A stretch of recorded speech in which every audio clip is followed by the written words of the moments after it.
एक ट्रेन अपने निर्धारित समय से काफी देरी से चल रही थी। कारण था सर्दियों के मौसम में धुंध का अधिक होना, ऊपर से रात का वक्त। ट्रेन में मौजूद आरती के नाना जी, जो कि उस ट्रेन के लोको पायलट थे, कि उन्हें एक बार फिर ट्रेन को रोकने का सिग्नल मिला।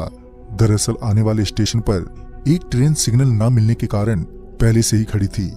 कुछ देर बाद आरती के नाना जी को वहां से चलने का सिग्नल मिला।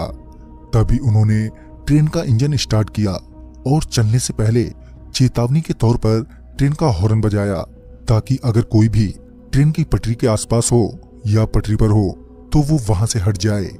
3 बार हॉर्न देने के बाद वो आगे बस चलने ही वाले थे कि उनकी नजर सामने पटरियों पर गई, जहां उन्होंने देखा कि पटरियों पर कोई लेटा हुआ है। यूं तो धुंध की वजह से कुछ साफ साफ नहीं दिख रहा था, मगर ट्रेन की लाइट से पता चल रहा था कि कोई तो है जो सफेद कपड़े पहने पटरियों पर लेटा है। आरती के नाना जी उसे वहां देखकर हैरान थे। कायदे से तो उसे अब तक हॉर्न की आवाज सुनने के बाद पटरियों से हट जाना चाहिए था, मगर वो तो अपनी जगह से टस से मस ही नहीं हो रहा था।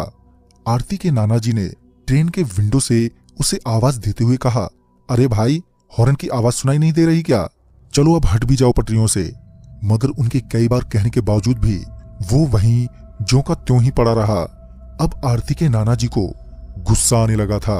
वो मन ही मन सोच रहे थे कि कैसा आदमी है ये, इतनी तेज हॉर्न की आवाज से भी इसे कुछ फर्क नहीं पड़ा। वो ये सोचते हुए ट्रेन से नीचे उतरे और वो उसकी ओर बढ़े।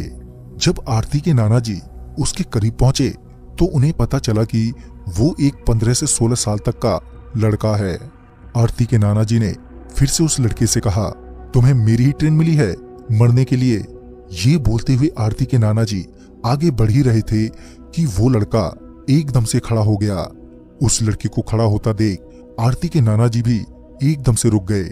आरती के नाना जी अभी उस पर चिल्ला ही रहे थे कि वो लड़का अजीब सी चाल में उनकी ओर बढ़ने लगा।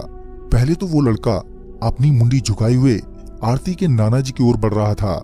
जब वो आरती के नाना जी के करीब पहुंचा तो उसने अपनी मुंडी ऊपर की तो उसकी नजर सबसे पहले आरती के नाना जी के गर्दन पर गई।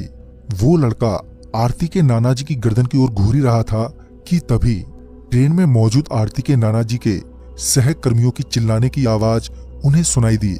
जब उन्होंने पीछे मुड़कर देखा तो पाया कि उनके साथी उन्हें ट्रेन में तुरंत ही वापस आने के लिए कह रहे हैं। साथ ही वो सारे काफी डरे हुए भी लग रहे थे। आरती के नाना जी समझ नहीं पा रहे थे कि अचानक ही उनके साथियों को क्या हो गया। उन्होंने अपने साथियों को जवाब देते हुए कहा, हाँ हाँ आता हूं, पहले इस लड़के से तो निपट लूं। यह कहकर वो वापस सामने की ओर मुड़े तो वो लड़का उनसे काफी दूर खड़ा था और उन्हें घूर रहा था। आरती के नाना जी का गुस्सा अभी शांत नहीं हुआ था, मगर पहले ही उन्हें काफी देर हो चुकी थी और वो अब और देर नहीं कर सकते थे। लिहाजन वो वापस ट्रेन के इंजन में पहुंचे, जहां उनके साथियों ने उनसे कहा कि तुम अभी अभी मरने से बचे हो। वो कोई लड़का नहीं था, तुमने शायद उसके पैरों को ध्यान से नहीं देखा। उस लड़के के पैर उल्टे थे। अपने साथियों की बात सुनने के बाद वो एकदम से सदमे में आ गए। तभी उन्होंने मामले की गंभीरता को समझते हुए तुरंत ही ट्रेन स्टार्ट की और वो वहां से निकल गए। मगर रास्ते भर उनके मन में एक ही ख्याल आ रहा था कि वो तो मुझे कुछ भी कर सकता था।